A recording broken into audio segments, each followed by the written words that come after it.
sarampo é uma doença infecciosa e altamente contagiosa. Faz parte de uma doença que se manifesta na pele. O sarampo é causado por um vírus chamado morbilliz, transmitida de gotículas da respiração e também pelo ar.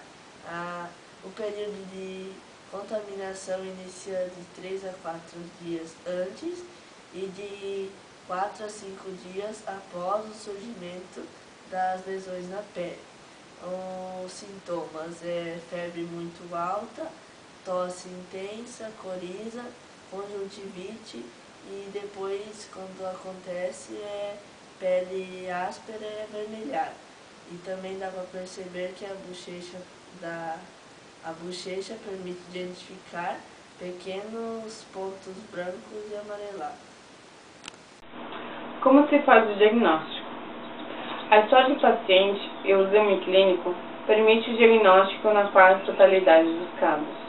Em situações mais difíceis, a presença de anticorpos no sangue é confirmatória da molestia.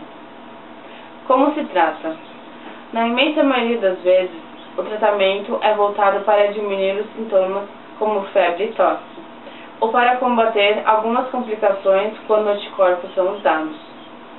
Casos muito especiais podem necessitar de medicações do tipo gama-globulina, antissarampo, visando o próprio vírus ou reforçando a capacidade de defesa geral.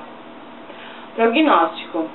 O sarampo é certamente a mais grave das chamadas doenças comuns da infância. Complicações graves e mortes ocorrem. 3 a cada 1000 casos da doença. Em 2010, o Brasil confirmou 55 casos de sarampo. O estado mais afetado foi a Paraíba, que concedeu 45 casos. Outros estados afetados são Rio Grande do Sul e Pará. Em 2011, no Brasil, o país confirmou 41 casos de sarampo.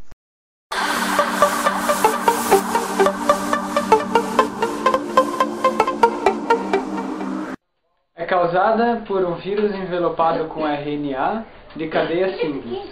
Os sintomas são febre e pequenas manchas vermelhas na pele. Se a mulher, quando está grávida, ela se infecta, o seu feto pode ter sérios danos no seu desenvolvimento, como a surdez, catarata, má formação cardíaca, retardo mental e até a morte. As mulheres não imunes que desejam engravidar devem se vacinar. Só não durante a gravidez, pois pode provocar danos no feto.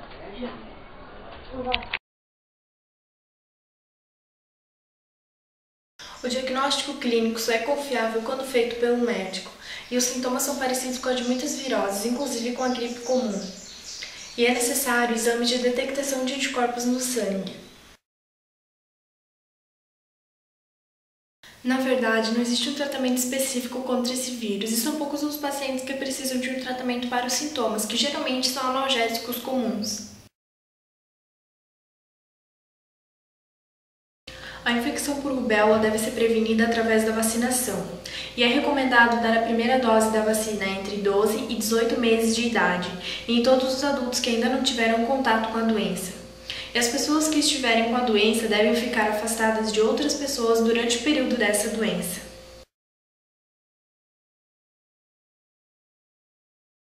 Essa pesquisa foi realizada em 2007 sobre os casos de rubéola no Brasil. Como vocês podem ver, em 2007 a maior parte dos casos de rubéola no Brasil aconteceu no Rio Grande do Sul e no Rio de Janeiro. Mais precisamente, em Rio Grande do Sul aconteceu 1.531 casos e no Rio de Janeiro 1.507 casos. E em Santa Catarina teve apenas 28 casos de rubéola.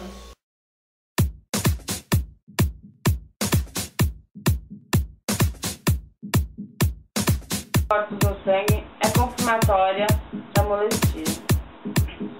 Como se trata? Na imensa maioria das vezes, o tratamento é voltado para diminuir os sintomas, como febre e tosse, ou para combater algumas complicações quando anticorpos são usados. Casos muito especiais podem necessitar de medicamentos